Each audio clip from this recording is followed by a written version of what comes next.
Hi, Jacquelyn Schwartz. How are you? I'm good. Thanks. How are Good. you? Good, good. Thank you so much for being here. So I'm doing lots of interviews this week, just trying to share people's experiences working with Full Circle. And you're kind of new and you're a female, right? Because I don't want it to seem like I only work with male athletes. And I have it's about 50-50. My group is about 50-50 men and women, which I love.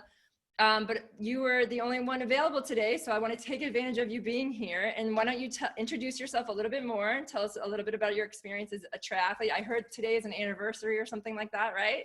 Yes. So today is actually my 4-year anniversary of my first ever triathlon. Cool. And that was here in Miami. It's the Escape to Miami Triathlon in 2016. That was my first race. Wow. And I posted a little thing on Instagram. I said, you know that thing of when a single moment can change the course of your life? And I really do think that's so true because so up until then, I have been a competitive swimmer since I was about 6, probably. So I think that's still my strongest area of the triathlon. But that encouraged me to, in college, join the club triathlon team there and then to challenge myself a little bit more to start doing triathlons. And now it's what I want to go into for work. It's my complete lifestyle. So I really do think by doing that first race, my life has completely changed for the better. That's awesome. I actually um, have goosebumps because I can totally relate to that story. In 1997, I did my first triathlon and it completely changed my life. So I think that's why we get along so well. So yeah, and Escape to Miami, I mean, that's a hard race. Did you do the Olympic or the sprint? I did the sprint. Okay. It was very challenging, very hot. And there are a lot of bridges in it, which we're not used to. Training Yeah. in Miami, it's so flat. Wow. So Yeah. it was a challenge, but I was hooked. That's awesome. I remember like the music that was playing during transitions, and I was just addicted. At the end of the race, I was like, okay, what's the next one? What's What can I next? sign What's up? next? That's so cool. That's so cool. Well, I'm not, we're not going to fool you in any way, you guys. She's wearing a Full Circle t-shirt for a reason. She's not just one of my athletes. I actually hired Jacquelyn as one of my coaches because she's so knowledgeable and she's so experienced. So you will see more of her in the future, but I just wanted to get her perspective because she's been training on her own, right? Have you ever had a coach before? No, so at Miami we had a coach, kind of. We had for swimming, but not really for everything. And here it's so much more comprehensive, which I'm glad that you showed everyone the training peaks because that's one of the things that really super sets it apart to work with a coach and to work with a team is that the specialization and that you're getting workouts that are created for a purpose. So also I studied exercise physiology in school. So I just finished my master's in that. And so coming from that background, it's really amazing to see how it's put into use and with Training Peaks that all the workouts are based on science to achieve the goals. Right. It's not willy-nilly. I think a lot of people, when they train on their own, they're like, okay, I'm going to go bike for an hour. But you can't really control the outcomes if you aren't testing any of the metrics and if you don't have any set parameters that you need to hit. So that's what I think is really important about your program. Yeah, that's really, really an awesome explanation. You're very well spoken. But I want to say, like, you don't have to be like, have your master's in exercise physiology to understand it, right? Would you say that's true?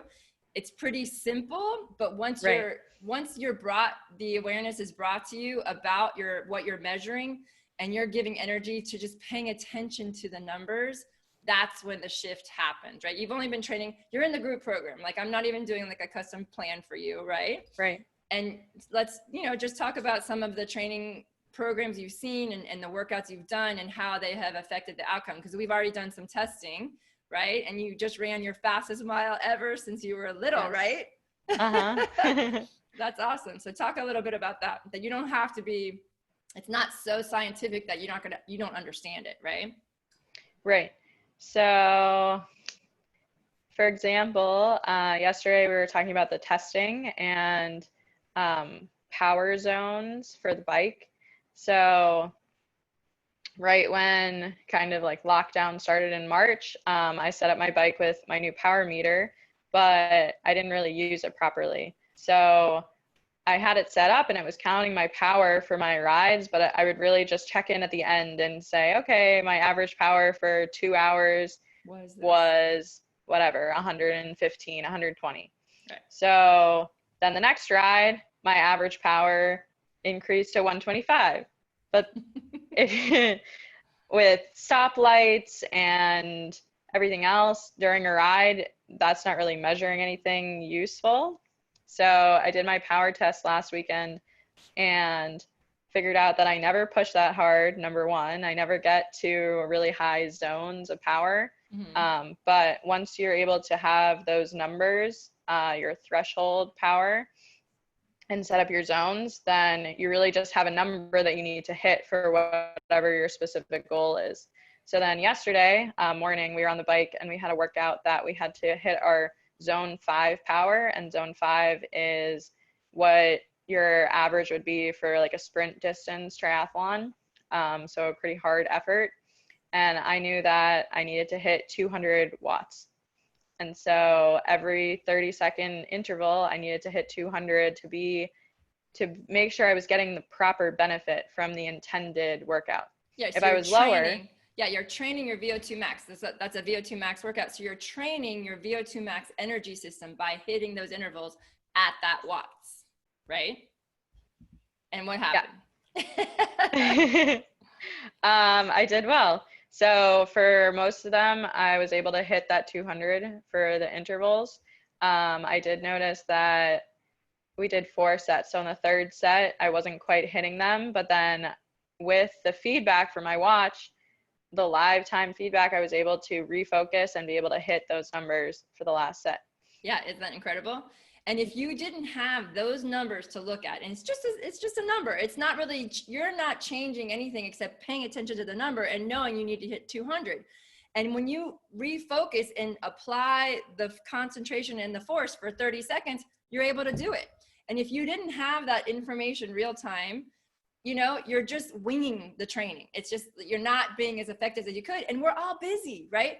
We all have busy. You had that hour to train and you want to get the most out of it, right? So this is where the science really, really makes sense as far as getting the most out of your training. And if you're going to do it, why not do it right? Makes sense, right? Yes. And then tell us about your 1 mile test, because that was a pretty awesome one too. So my 1 mile run test, I completely surprised myself. My goal was to be under 8 minutes, and I thought that would be tough. That would be fast. My time was 7:25, and my fastest mile that I'd ever done before that, I think I had been like either in middle school when we would run around the field to do our like mile test in gym, and that was a 7:42. Oh my God, so this beat that. That's awesome. Uh-huh. Wow, that's great. Congratulations. Thanks. Okay, well, thank you so much for being a part of the group and the tribe, and I love having you as an employee too, so I'm looking forward to growing more and having, having you improve and enjoy the journey along the way. Are you going to do any races this year?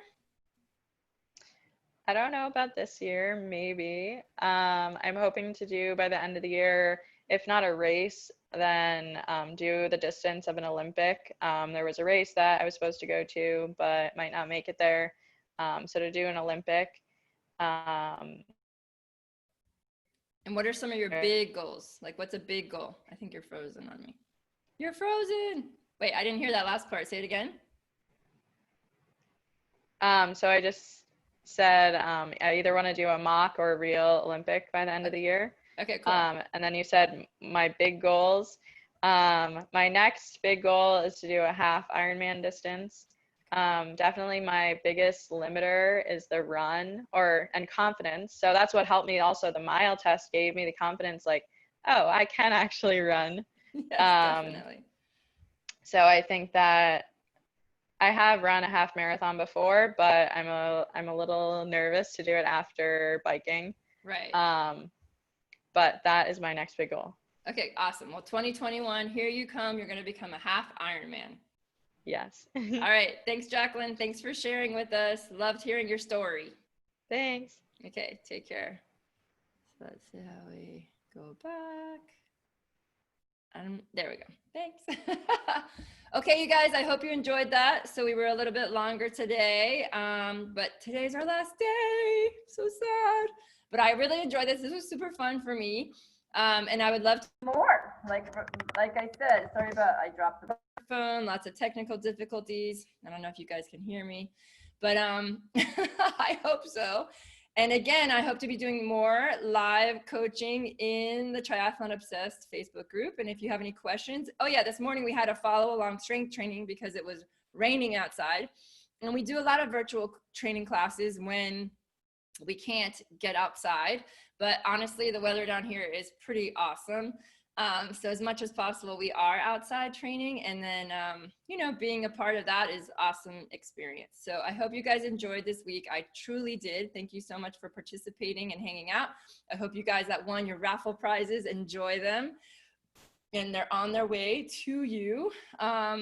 And like I said, check out those 30-minute triathlon breakthrough sessions. I'm happy to help you, talk to you about your triathlon experience. You know, no commitment necessary. It's a free 30 minutes with me to learn about how you can improve your triathlon experience and finish 2020 moving forward in your triathlon dreams. Okay, you guys, have an awesome day, have an awesome week, and have an awesome rest of 2020. But I'll see you guys again in here.